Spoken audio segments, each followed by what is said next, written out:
I'm today నేను మీ మాధు. ప్రస్తుతం సమాజం ఎక్కడికి పోతుందని ఒక క్వశ్చన్ అయితే రైజ్ అవుతుంది. ఎందుకు అంటే ఇక్కడ చూస్తుంటే ఆల్రెడీ భార్య భర్తలు ఇద్దరు అన్యోన్యంగా ఉంటారు. ఉన్నట్టుండి తన లవర్ ఎంటర్ అవుతారు. ఆ అమ్మాయి తన లవర్ కోసం కట్టుకున్న భర్తను కూడా కడతేరుస్తుంది. అంతేకాదు ఎంతో దారుణంగా సమాజం కూడా సిగ్గుపడేలాగా హత్య చేసి కుక్కర్ లో ఉడికించడమో లేదంటే ఒక సూట్ కేస్ లో పెట్టి ఎక్కడో పడేయడమో లేకపోతే ముక్కలు ముక్కలు నరికేసి ఒక్కొక్క ముక్కలు ఒక్కొక్క చోట పడేయడమో లేదంటే ఇది ఒక ఆత్మహత్య లాగా క్రియేట్ చేసి హత్య చేయడం. ఇలా చాలా దారుణంగా సమాజం మారిపోతుంది. ఇక చూస్తే ఆల్రెడీ వాళ్ళకి పెళ్ళై పిల్లలు కూడా పుట్టింటారు. అయినా సరే ఒక తన మోజు కోసం ఒక రోజు మోజు కోసం ఇదంతా కూడా చేస్తుంది. నిజానికి ఇవన్నీ చేసి వాళ్ళు ఏం సాధిస్తున్నారు? అదేమన్నా వాళ్ళకి వాళ్ళ బాయ్ ఫ్రెండ్ తో ఫ్యూచర్ ఉంటుందా? తన ప్రియుడితో ఫ్యూచర్ ఉంటుందా అంటే అదేం లేదు. ఇది చంపిన కేసుకి జైలు పాలైపోయి జైల్లో మగ్గుతున్నారు. సో ఇటు అనుకున్నది అవ్వలేదు, ఇటు ఆల్రెడీ కట్టుకున్న భర్తని చంపి కుదేలైపోయి సో తన జీవితం సర్వనాశనం చేసుకుంటున్నారు. ఇప్పటి కాలంలో ఒక చిన్న ఉద్రేకానికి లోనై ఇంత జీవితాన్ని కూడా నిండు నెలల జీవితాన్ని పచ్చగా సాగించాల్సిన జీవితాన్ని తన చేజేతులారా నాశనాలు చేసుకుంటున్నారు ప్రస్తుతం మహిళలు. అయితే ఇలాంటి సంఘటన ఒకటి బీహార్ లో అయితే చోటు చేసుకుంది.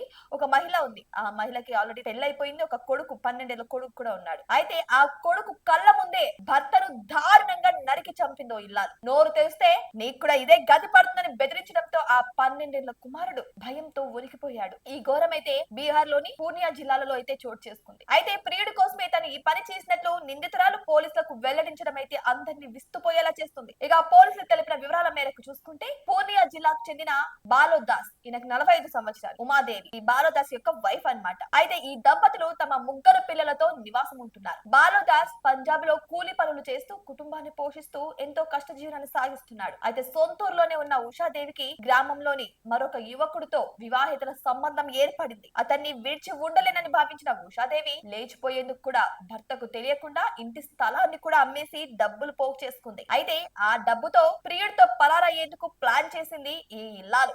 అయితే ఇంతలోనే స్థలం అమ్మిన విషయం తెలుసుకున్న భర్త హుటాహుటిన ఊరికి చేరుకొని భార్యను నిలదీశాడు. కొద్ది రోజులుగా ఇంట్లోనే ఉంటుండడంతో ప్రియుడిని కలిసే వీలు కూడా లేకపోయింది ఈ ఉషకి. దాంతో భర్తను అడ్డు తొలగించాలని నిర్ణయించుకుంది. అయితే ఆదివారం రాత్రి గడ్డి కోసే కత్తితో భర్త గొంతు కోసింది ఈ మహిళ. పక్కనే పడుకున్న కొడుకు ముఖంపై రక్తం చిందడంతో కళ్ళు తెరిచి చూసి షాక్ అయిపోయాడు.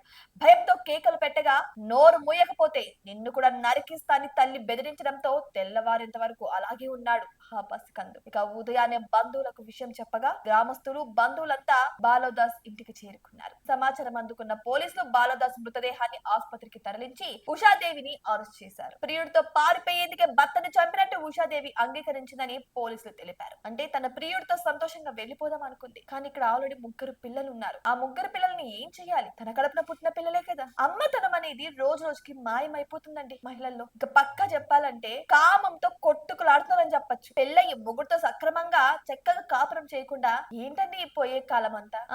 సరే ఆల్రెడీ ప్రియుడు ఉన్నప్పుడు భర్తకి చెప్పుకొని విడాకులు తీసుకొని ప్రియుడితో వెళ్ళిపోవచ్చు. ప్రాణాలు తీయడం వరకు ఎందుకు? సరే పెళ్లికి ముందు ప్రియుడు ఉన్నాడు, లేకపోతే భర్తకో భర్త ఇంటి వాళ్ళకో లేదంటే వాళ్ళ అమ్మ నాన్నలకో చెప్పుకొని పెళ్లి క్యాన్సిల్ చేసుకొని ప్రియుడితో వెళ్ళిపోవచ్చు కదా. అంత వదిలి ఉండలేనప్పుడు ఇంకొక జీవితాన్ని ఎందుకు నాశనం చేయాలి? ఇంకొక జీవితాన్ని ఎందుకు పనంగా పెట్టాలి? మరి నిండు నూరేళ్ల ఆయుష్ను తీసేసినట్టే కదా. ఇలా చూసుకుంటే ఆయన చంపడం వల్ల మరొక తల్లికి గర్భశోకమే కదా. నిజానికి ఒక ఆడదాని మనసు ఇంకొక ఆడదానికే తెలుస్తుంది అంటారు. ఇప్పుడు కాలంలో అదంతా రివర్స్ అయిపోతుందేమో అనిపిస్తుంది.